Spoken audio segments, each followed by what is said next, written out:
The Real Estate Story with Adrian Butera. Hi everybody and welcome to The Real Estate Story, brought to you live from our West Footscray studio. I'm delighted today, really excited today to bring you The Real Estate Story. We've got Matt Childs from Pat Rice Hawkins and Julie Standen from the Compton Green team with us here today in the studio. The Real Estate Story is an opportunity for us to share insights into the real estate industry and property through great stories, real life stories that will give you insights, help you make decisions, help you move forward through your property endeavours. So a very special welcome here today to Matt Childs. Matt, welcome along. Thanks for having me, mate. It's great to have you along. We've known each other for some time, and you've taken a great path some years ago at Pat Rice Hawkins. Tell us a bit about what you do there. So my career started in 1999. Was when I met you, I think, Adrian, at Ray White Real Estate. So I was involved in the residential market for maybe 5 or 6 years. And after that, Peter Hawkins, who was the managing director of Pat Rice and Hawkins at the time, a good family friend of ours, he heard that I was in the industry. I had a background in farming, grew up on a farm in northeast Victoria, and so he contacted me and offered me a job. So started in, I think it's about 15 or 16 years ago now, and never looked back. Absolutely love it.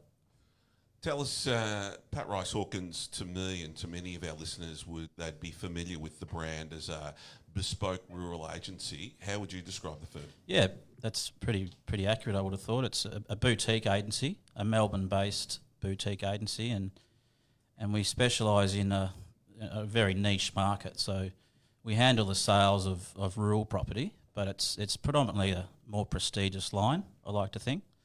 So, that image is pretty important to us, and, our database is heavily focused in that category as well, and it's thoroughly enjoyable. We see some absolutely spectacular properties, and, I just love it every day. I imagine you'd also see and meet some amazing people that own those properties. Too right, yeah, from all walks of life, but just the country type person is often lovely to deal with as well. So, yeah, it's a terrific role.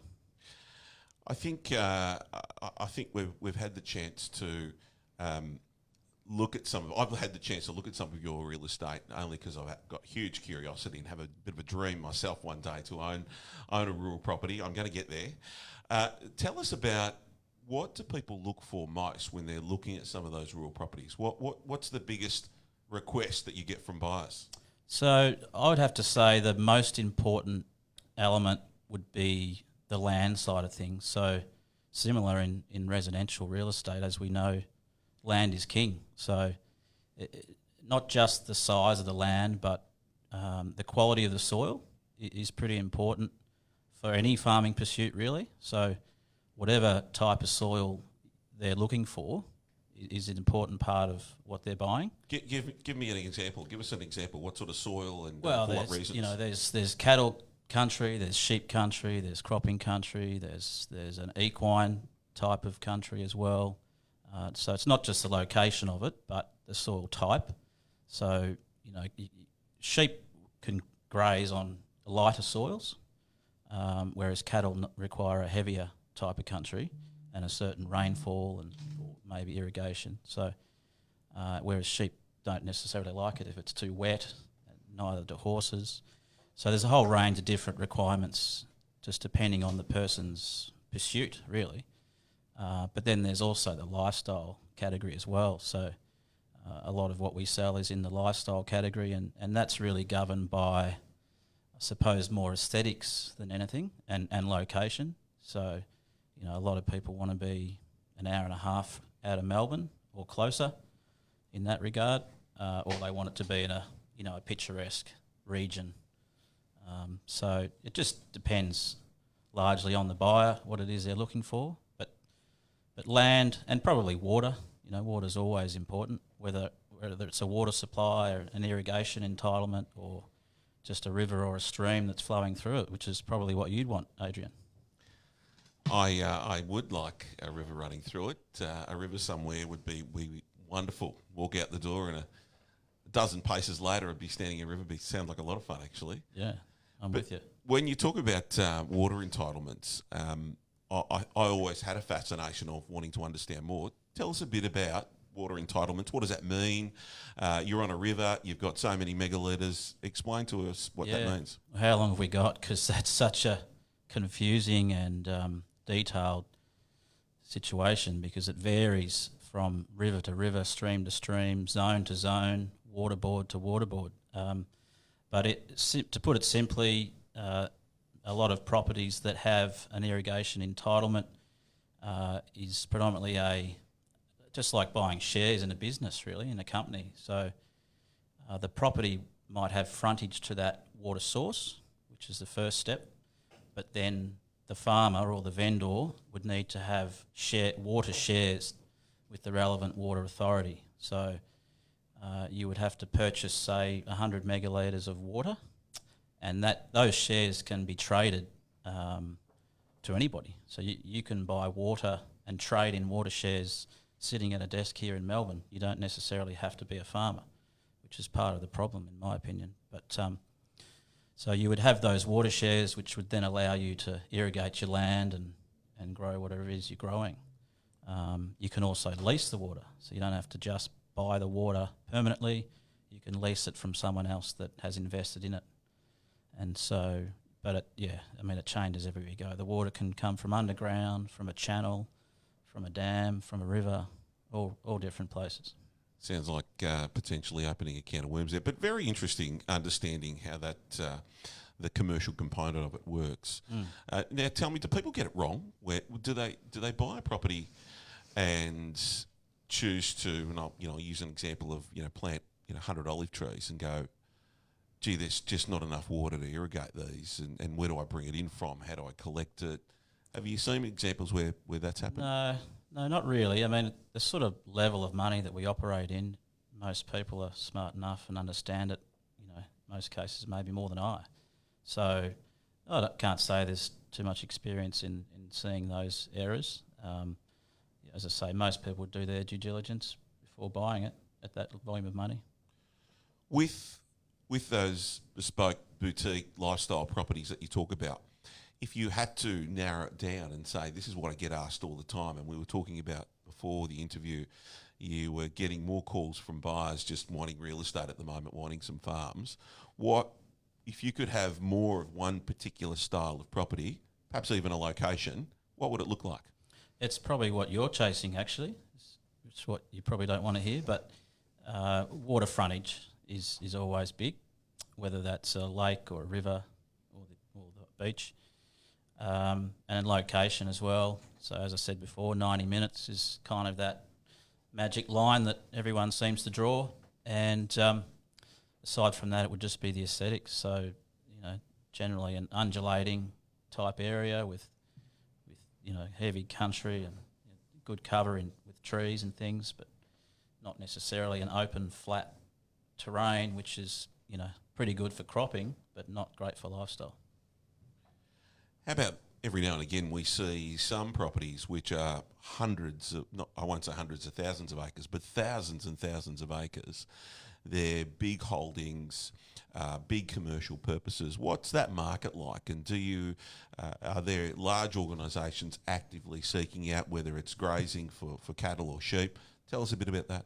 Yeah, it's never been more popular in my career, the broad acre side of things. So these days, farmers are getting bigger, and they need to be sustainable, really. So the scale of those operations are getting bigger and bigger, and we're seeing a lot of investment from corporate bodies now as opposed to mum and dad farmers. I mean, they're still in the market, but the corporate money, whether it be super funds or offshore groups or just agricultural firms that manage properties here in Australia, we're seeing a lot of that, where those firms are buying up properties throughout the state.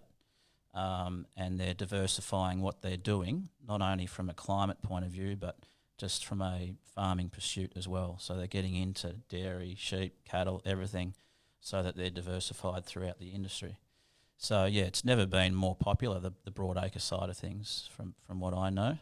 And given that, and given the COVID times that we're in, and there's a lot of international discussions about lots of international issues at the moment, do you see through your firm demand through international buyers wanting to buy those holdings? Do you frequently see that? Yeah, it's a bit early to say. No doubt the FIRB restrictions are going to have an impact. There's no question. But then there are other elements like, the way interest rates are and the way the share market is, and just the overall increase in demand for food production across the globe is way up. So there's a strong future for rural land prices in Australia, in my opinion. But then there's other impacts like the economic damage and the FIRB. That's still yet to play out, I think. But overall, in Victoria, the rural market seems very buoyant. And talking about Victoria, a bit more specific, your firm operates right across Victoria, and I know you've got connections across the country, but in Victoria specifically, and I know you've talked about that 90-minute mark, but can you identify for us and for those listening that can't quite exactly work out, well, where is that 90-minute mark? But can you give us some valleys or some suburbs or towns that are most highly desirable in your client base? Yep. In the lifestyle sector, I suppose, obviously the Macedon region's very popular. Woodend, Gisborne, Trentham, that sort of area. Then the Yarra Valley, clearly very popular because of the tourism and the wine region, and again the aesthetics. Through the Central Hume corridor is very popular. So up along the Goulburn River through there is becoming really, really popular just because of its access from the Hume Freeway into the city. It's really accessible. And then other areas such as Mansfield, that high country region, as you know, it's very special. A bit further out of Melbourne, so it doesn't meet the 90-minute criteria, but that Mansfield district's got a lot to offer with the ski resort and Lake Eildon and hiking, bushwalking and fishing, all those things. So they're the sort of things that buyers would like to have on their doorstep, so they can enjoy their property that they've bought, but they're a 10-minute drive from some of these tourist attractions as well. And, there are parts of Gippsland that offer that as well. Yeah, certainly one of my favourite areas, the Mansfield area, that district, and it's a lovely place to access so many areas. And as you say, ski fields, walking, fishing, it's all within not too far away. How about fires? Now, we've had a lot of fires in Victoria. This may be a silly question. It may be one that you answer easily and quickly. But when a fire goes over a property that might be grazing land or it may be bushed, how does it impact from a saleability or a desirability point of view? Yeah, heavily. Certainly Black Saturday really knocked us about because that went through the Marysville region, Flowerdale, that type of area, and we happen to do a lot of business through there. So the Black Saturday fires had more impact on us personally than the recent fires, just in the sense of it just looked so devastated and impossible to sell. In fact, a lot of sales actually didn't transact or didn't settle, because it was impacted right in between the time. So, yeah, it certainly has a significant impact. And but at the end of the day, if someone wants to live in the country, they've got to be prepared for that, and they've got to understand that that's a risk. Doesn't happen all the time, but they can happen. So if there's, prepared for that, it's just something you deal with. There's drought, there's floods, there's all sorts of stuff. And if you're not willing to put up with that or be prepared for that, then maybe a rural property is not for you. I think well said, and it's so true. You've got to be prepared for what it throws at you. I'm curious. This is a bit of a left of centre question. How many Ks do you do in your car every year? Depends on the year, but probably on average about 70,000 maybe. Goodness gracious! Does that mean a new car every year? Not quite. Yeah, a couple of 100,000 we swap over. Fair enough. Yeah, fair enough. And tell me, how has COVID-19 impacted your business? It hasn't really changed too much about how we operate. We don't do too many auctions these days. Most of what we do is sale via expressions of interest, which hasn't been impacted. Our inspections are done by appointment. We don't run open for inspections at all because, it can take 4 or 5 hours to do one inspection with one group. So that's not any different, other than we would now drive around the property in separate vehicles. So the buyer would have to bring their own off-road vehicle and follow me, and we either chat on the phone or we pull up and discuss it. But other than that, there's not really been any modification to how we operate. We've certainly been impacted from a stock point of view. So we would normally have a lot more for sale right now, but understandably vendors have decided to put it on hold. So we've got a real shortage of stock. But the positive side of it is it's really but the demand for rural property has just spiked massively in the last 2 months, and we're seeing that right through the network. I've never seen more demand for the properties that we sell in my career.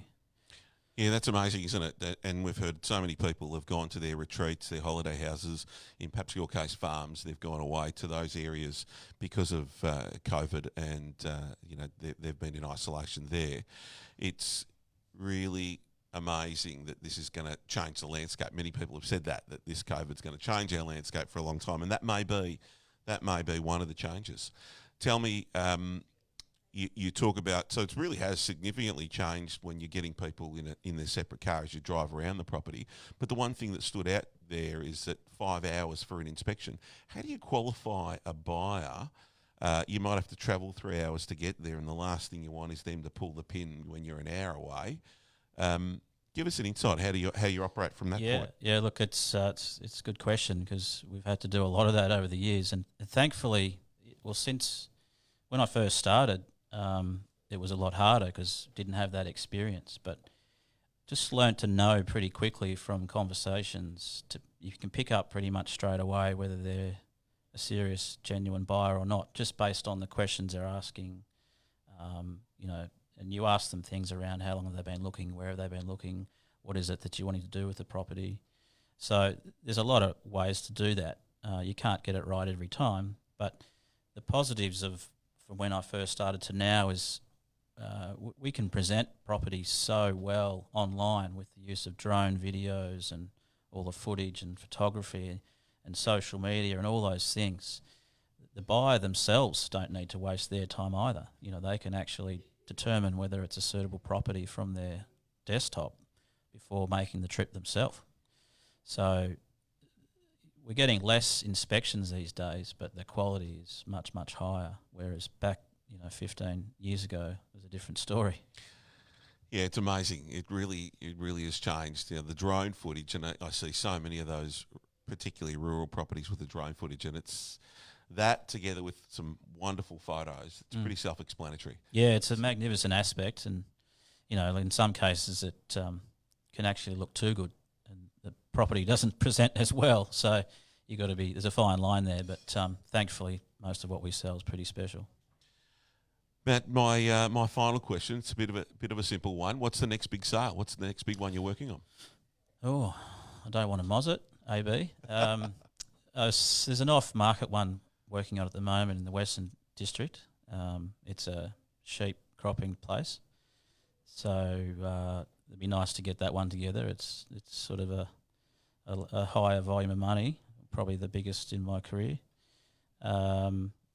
There's an exciting one that's been put on hold thanks to COVID-19 at Dalesford. That's a very, very special historic place on the fringe of town there. So hopefully that one will return to the market soon. Just of the listing we've got at the moment in Strath Creek called Kerrisdale Estate, that's a very, very nice place. Just, again, another historic homestead there on sort of 300 acres in the valley. Very, very picturesque. What sort of money? Give us a quick insight on that one. Somewhere north of 3. if the interest is strong, maybe 3.5. For our international listeners, that's 3.5 million. Yeah. Yeah. Yeah.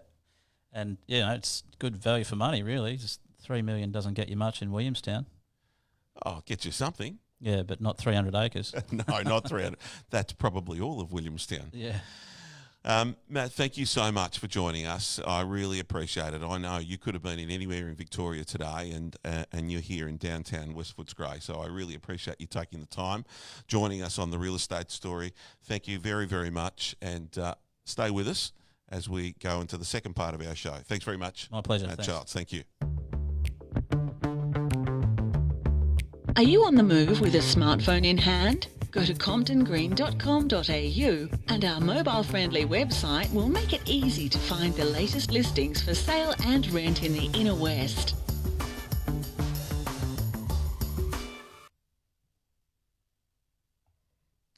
Well, there you have it. Thank you. There we go. There you have it. Thanks, Matt Childs. Well, it's now my time to share with you a story. And as I thought we had Matt in and we were talking about regional Victoria and rural properties, I thought that what a perfect opportunity for me to share one of my stories that starts off as a bit of a personal story, and you'll see where it leads when I talk about real estate. So this is about 10 years ago when I went on a fishing expedition up into the Victorian Alpine Park, in fact, to the Wanangata Valley, where I took a group of gentlemen. There were 6 of us in all, and 3 vehicles went across. Took about, for those that have never been to Wanangata, takes, leaving from Williamstown, about 9 hours to get there. So whilst it's in the heart of Victoria, it's a lot of off-roading to get there, and quite a picturesque, amazing valley in northeast Victoria, heading more east actually.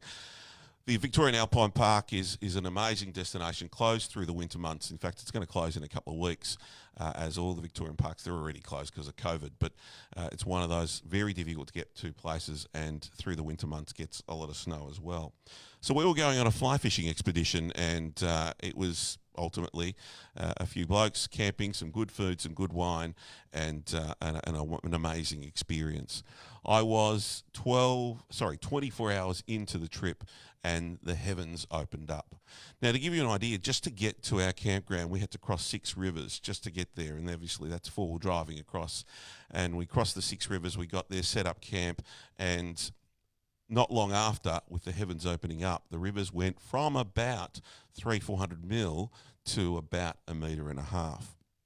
We continued on our fishing trip. Not a lot of fish were caught, certainly not by me on the fly, but apart from getting really, really wet, it was we still had some good fun and enjoyed the camping, and we enjoyed each other's fellowship and friendship over those few days. It got to the day before we were ready to leave, and we thought this is going to be a bit harder than we thought. We continued to monitor the river, and although it had peaked at about 1.5 meters, it was slowly dropping, and we thought we'd try and get out. It was Melbourne Cup Day. In fact, it was the time to go home. So we proceeded in convoy to leave the Wanangata Valley.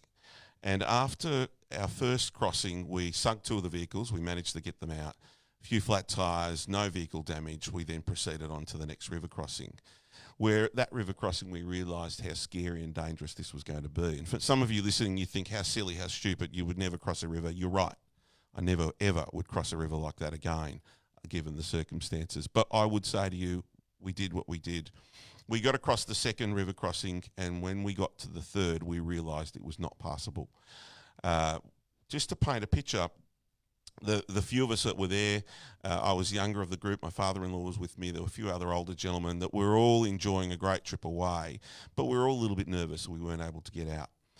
First thing that I realised, that we then had to camp on the road because we couldn't get out of the valley. We couldn't go back because we knew that was a few more river crossings back, and we couldn't go forward, so we camped on the road.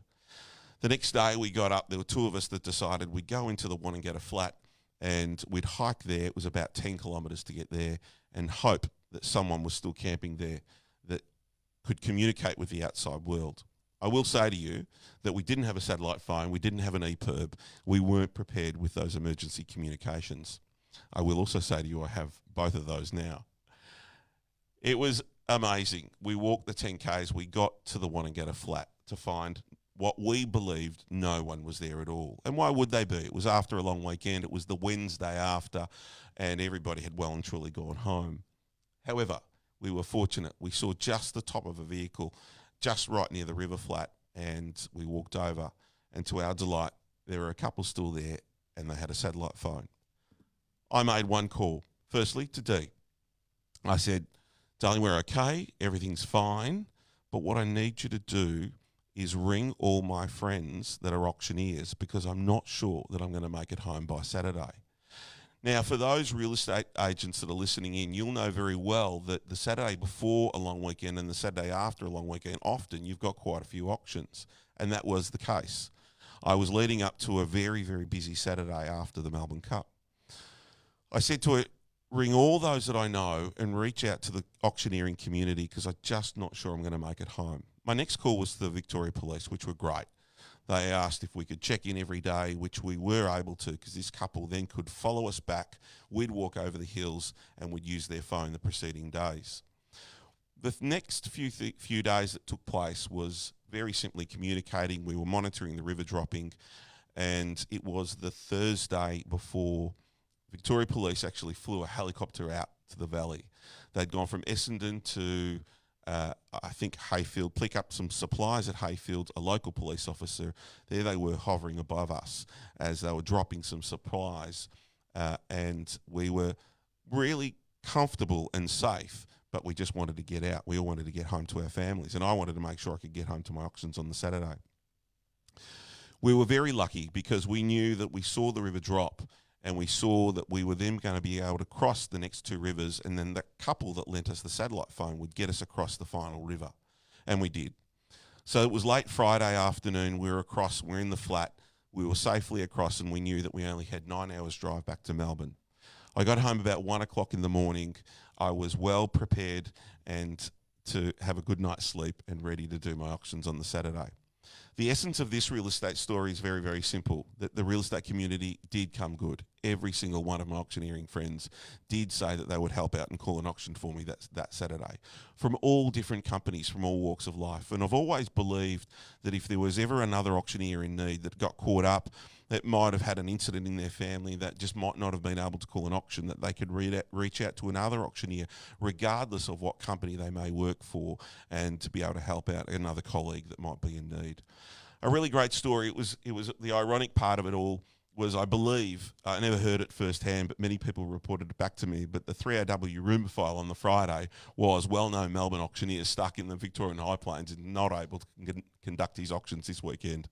Well, I can confirm that rumour was true, but he did come good, and I was very, very lucky to be able to call my auctions that Saturday. Have you used the Keep Me Posted button on our website? Just click Keep Me Posted and fill in your requirements, and you'll automatically receive all our up-to-date listings as they appear. Well, there you have it, a story, Matt Childs, and we're ready to get into our final segment. With me here today, Julie Standen from the Compton Green team. Welcome, Julie. Thank you. You're not nervous at all, are you? No, not at all. Not at all. It's great to have you here. You've just gone from strength to strength. The last 6 months has been really busy for you. I've seen how busy you've been. Some good sales, some good property listings. I want to very quickly ask you about a great sale you made, our first Under the Hammer virtual auction in Newport. Tell us quickly about that. That was 99 River Street. And give me... What was it? Bungalow? It was Kalbung, and we actually started marketing that one 2 weeks before lockdown. So the last 2 weeks went to private appointments only, which, made it a little bit of a challenge to start with, being just the first one and the first one in the company to have an online auction ever. So it was a bit scary, but we got through it. Everyone, was great. The vendors were fantastic. And two of the people that were the main bidders on the day had come in early in the piece and kept following up and, looked through it. And, on the day, the both of them, I had the bidder and the underbidder with another person that had also came through with the COVID. So, yeah, great result. 3 bidders on the day, I think it Yes, was. that's right. Three bidders on the day. And it was you and I in the boardroom at our Williamstown office. Yes, practicing social distancing. Practicing social distancing. You were the penciler on the iPad. It was me in front of this silly little iPhone as the virtual auction being recorded. And it worked really well. We sold it under the hammer. We did. We sold it under the hammer, and we sold it 49,000 above reserve. So with competitive bidding, so great result. It was an Everyone outstanding was result. happy. So a credit to you and the outcome there. Now, I didn't want to get stuck on what we've sold. I wanted to quickly talk about a property we've got for sale at the moment at 274 Melbourne Road, Newport. Very cute Victorian. Is Yes, that the way we'd yes, describe it? yeah. Give us a quick insight on that one. Sure, it's lovely. Character Victorian. It was made for a ship's captain, circa 1915. It's been well maintained and looked after. The current owners have owned it for 19 years.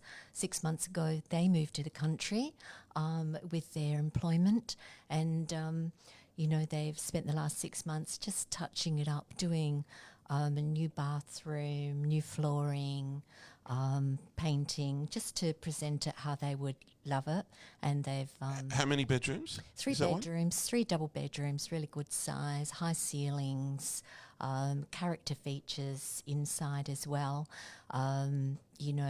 Nice lounge room, separate kitchen family, brand new bathroom, Euro laundry in there. It's all well laid out. It's a What really land good is it buy. on, Julie? It's on 315 square metres with a rear access from Franklin Street, which brings you into a very large double garage. Lovely. High ceilings in it that you could put a mezzanine level in there if you wanted Right, to. okay. Yeah, so fantastic. And Franklin's a really wide access street.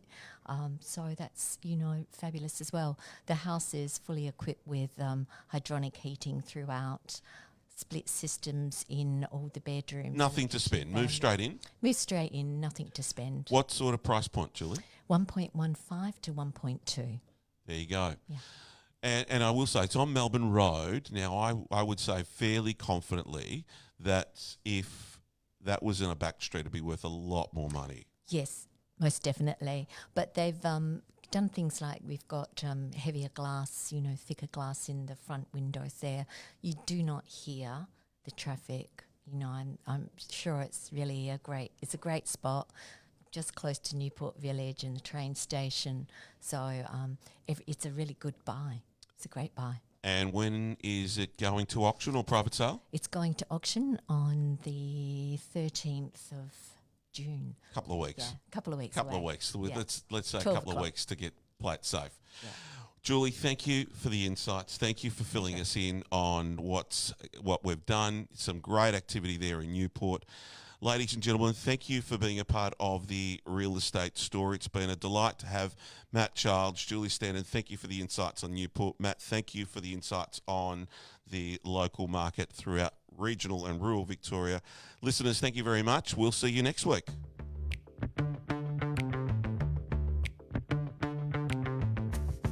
The Real Estate Story brought to you by Compton Green.